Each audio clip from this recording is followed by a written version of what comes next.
Every day of our lives, we make many choices. Often we make these choices without thinking about them. For example, to decide whether or not to put on a jacket when going outside to play in the snow. It is quite obvious that we put it on without much thinking. In other situations where the answer is not that obvious, we sometimes have to make a hard choice.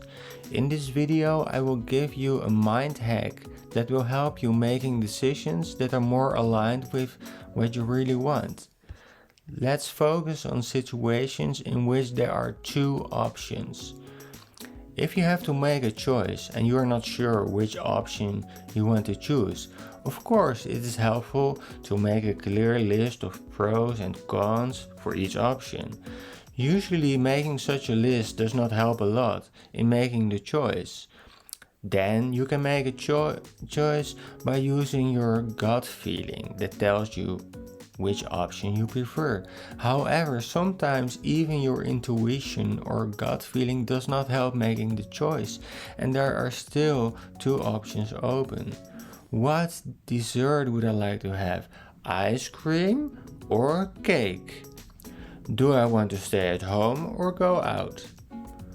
I want to keep my job or quit as soon as possible.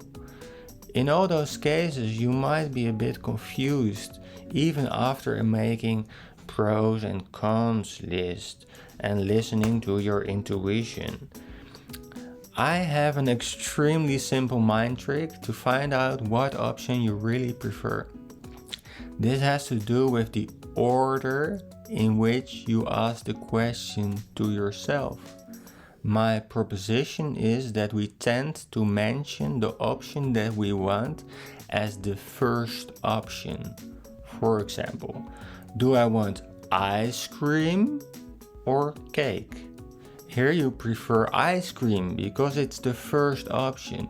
Try to ask the question without much thinking and say it in your mind, and then it will probably prefer an order. This you can also try to ask the question in the reversed order and observe how you feel about the question itself. If you have a bit of trouble reformulating the question in the reversed order, say, do I want cake or ice cream? And you feel like it's a bit difficult to say it like this in the reversed order, then it's a sign that you prefer ice cream. In this way you can feel which option you unconsciously prefer. Try it out and let me know in the comments if you ever tried this and if you think it's a good way to make decisions when you're quite unsure about two options.